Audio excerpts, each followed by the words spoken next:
Hello friends, cooking રેસિપીસમાં તમારું સ્વાગત છે। તો આજે આપણે એક બટેકાની વેફર બનાવીશું। તો અહીંયા બટેકાની વેફર બનાવતી વખતે હંમેશા બટેકા છે તે વેફરના લેવાના અને કડક અને મોટી સાઇઝના બટેકા લેવાના છે। તો તમારા બટેકા ઢીલા હશે તો વેફર સારી બનશે નહીં। તો અહીંયા કડક અને મોટી સાઇઝના બટેકા લેવાના છે। તો અહીંયા આપણે બટેકા છે તેની છાલ છે તે ઉતારી લેશું અને તેને આપણે પાણીમાં એડ કરવાના છે। તો અહીંયા તમારી વેફર છે તે પીળી થઈ જતી હોય છે, ઘણીના વેફર છે તે બ્લેક થઈ જતી હોય છે। તો અહીંયા આપણે ટ્રીક અને ટિપ્સ સાથે બનાવીશું તો વેફર છે તે સરસ એવી ક્રન્ચી અને એકદમ તમારી વેફર છે તે વ્હાઈટ બનશે। અહીંયા ફક્ત આપણે એક વસ્તુ એડ કરી અને આ વેફર છે તે બનાવીશું। તો અહીંયા વેફર બનાવતી વખતે ખાસ ધ્યાન રાખવાનું છે। તો તમારે પાણી છે એમાં જ આપણે બટેકા એડ કરવાના છે। તો બટેકા છે તે કાળા પડશે નહીં અને વેફર છે તે એકદમ આપણી વ્હાઈટ બનશે।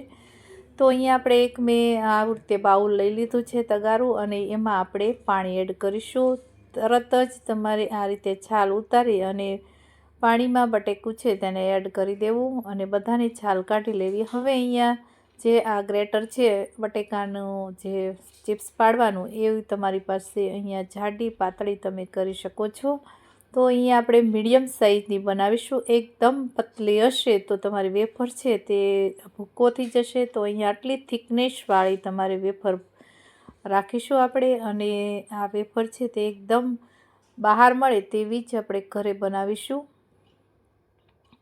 તો અહીંયા આપણે ગ્રેટરની મદદથી આ રીતે આપણે બટેકાની જે ચિપ્સ છે તેને પાડી લઈશું।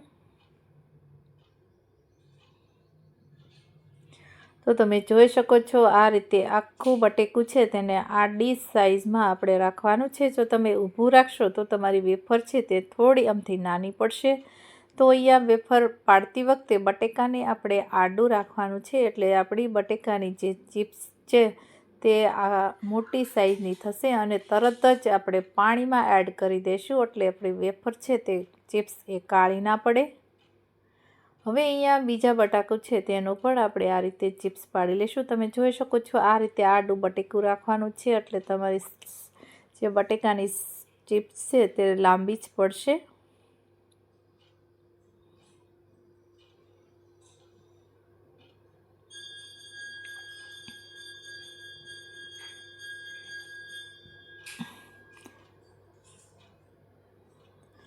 તો તમે જોઈ શકો છો અહીંયા મીડિયમ સાઇઝની રાખી છે, બહુ જાડી ને અને એકદમ પાતળી નહીં એવી આપણે અહીંયા વેફર છે તેને આ રીતે પાડી લીધી છે। તો તમે જોઈ શકો છો અહીંયા 3 કિલો બટેકાની અહીંયા વેફર છે તે આપણે આ રીતે ચિપ્સ પાડી લીધી છે। હવે એને આપણે 2 થી 3 પાણીથી વોશ કરી લેશું। જ્યાં સુધી ચોખ્ખું પાણી ન હોય ત્યાં સુધી આપણે જે આ ડસ્ટનો ભાગ છે તે દૂર થઈ જશે અને તમે વેફર પણ સરસ એવી બની જશે। તો જેમ તમે પાણીથી ધોશો એટલે મેલ છે તે કપાતો જશે। અહીંયા આપણે ફટકડી કે લીંબુ કોઈ પણ આપણે એડ કરવાનું નથી। અહીંયા પાણી પણ ઉકળી ગયું છે। પાણી ઉકળી જાય પછી આપણે 1 ચમચી સ્વાદ પ્રમાણે મીઠું એડ કરીશું। હંમેશા વેફરમાં મીઠું જોઈને જ એડ કરવું। અહીંયા મેં 1 ચમચી જેટલું એડ કરેલું છે। તો હવે અહીં આપણે થોડી થોડી વેફર છે તેને એડ કરતા જશું ચિપ્સને અને જેમ બનતી જાય એમ આપણે સૂકવી નાખીશું।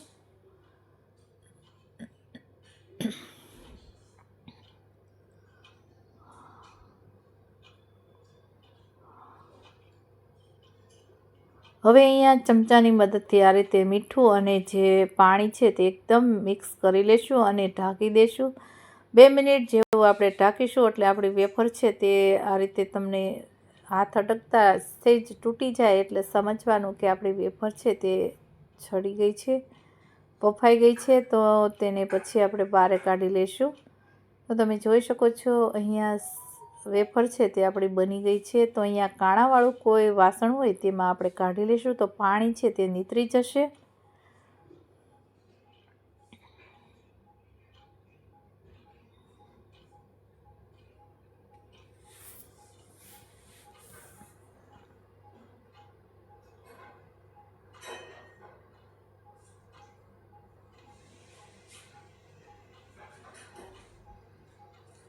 તો અહીંયા આપણી વેફર છે તે આ રીતે બફાઈ ગઈ છે અને ઘણી બધી સૂકવી પણ દીધી છે. તો આ રીતે આપણી વેફર થઈ ગઈ છે. તો આ વેફર છે તમે તડકામાં સૂકવવાની નથી, અહીંયા ઘરની અંદર ક્યાં સાઈડો હોય ત્યાં સૂકવવાની છે. તો એક રાતમાં આ વેફર છે તમારી એકદમ સરસ એવી સુકાઈ જશે. અને આ રીતે છૂટી છૂટી તમારે ગોઠવવાની છે એટલે જલ્દી સુકાઈ જશે.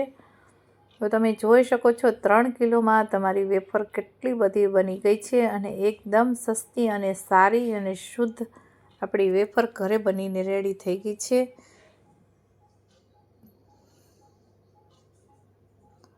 તો હવે અહીંયા તેલ પણ આપણું ગરમ થઈ ગયું છે અને વેફર આપણી સુકાઈ ગઈ છે.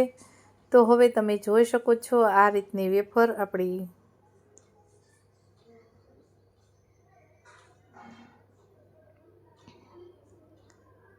હવે આપણે તેલમાં તળી લેશું. અહીંયા તેલ છે તે વધારે ગરમ થઈ ગયું છે, આપણે મીડિયમ રાખવાનું છે. ગેસની આંચ મેં બંધ કરી દીધો છે કેમ કે વેફર છે તે એકદમ હલકી હોય છે એટલે ફટાફટ બળી જાય છે.